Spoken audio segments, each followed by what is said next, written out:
মানে কি 12 মাস আমি একলা খাওয়ামু? তোরা কি করবি? কাল সকালের মধ্যে যদি মারা আইসা না নিয়ে যাস, সকালবেলা আমি যাই মারা দিয়ে আসুম। কথাটা মন থাকে জানা দেখ তুই। কি হয়েছে? কার সাথে তো চিল্লাপাল্লা করো? আর কো না, ছোটটার লগে।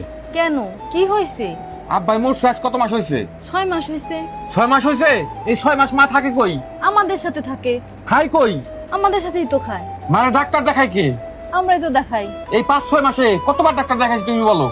5-6 বার হয়েছে। এই খরচ কে দেয়? আমরাই দিই। তো এই সব দায় দায়িত্ব কি আমার একলার? বুঝলাম না, তুমি কি বুঝাইতে চাইতেছো? বা মরার সাথে সাথে সবাই তো সবকিছু ভাগ করে নিল। মা মরার সাথে সাথে জমি জমা সবকিছু সবাই ভাগ করে নেবে, তখন তো আমাকে কানা করে বেশি দিবে না কেউ। আর এখন সব দায় দায়িত্ব খরচাপাতি আমার একলা বহন করা লাগতেছে। আমরা 5টা ভাই বোন, কেউ কোনো খোঁজ দেয় না, আমার একলা কি দায় থাকছে? একেবারে ঠিক বলছো তুমি। তোমার আমি একটা বুদ্ধি দেব, তোমার মারে তুমি মেরে ফেলো। কি বলো এসব? শোনো, তোমাকে একটা কথা বলি। তোমার মার হাত কয়টা? 2টা। চোখ কয়টা? 2টা। পা কয়টা? 2টা। আর তোমরা কয় ভাই বোন? 5 ভাই বোন। এই 5 জন সন্তানকে সে 2টা হাত, 2টা পা, 2টা চোখ দিয়ে পালছে। দিনের পর দিন, রাতের পর রাত নির্ঘুম ভাবে কাটাইছে।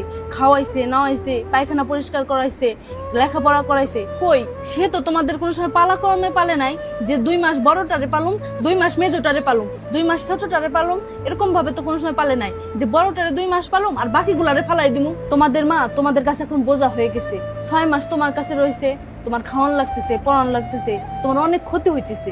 মার পিছনে এই সমস্ত ক্ষয় খরচা তো আমি একাই করি। আমার অন্য ভাই বোনদের কি কোনো দায়িত্ব নাই নাকি? তোমরা 5 ভাই বোন মিলেও তোমার মাকে পালতে পারছো না।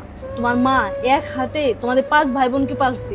কোনো সময় বলে নাই 2 মাস একটারে পালমো আর 10 মাস ফালাই রাখো। কি বলতে চাইতেছো তুমি? তোমার বাবা যেদিন মারা গেল সেদিন দুপুরে দাফন হওয়ার পরে বিকেলে তোমরা 5 ভাই বোন সব জায়গা জমি ভাগ করে নিলা।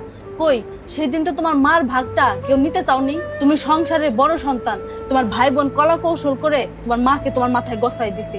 তুমি সেদিন তোমার মাকে আনতে চাও নাই, মুখ কালা করে তারকে বাড়িতে নিয়ে আসছো।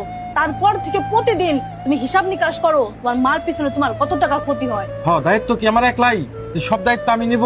শোনো, একটা ভালো বুদ্ধি আছে। মসজিদের দান বাক্স থেকে কিছু টাকা আনো, না হলে চাঁদা তুলে তোমার মায়েরে খাওয়াও। কি ধরনের কথা বলতেছো? কেন, তোমাদের লস হয়ে যাইতেছে না?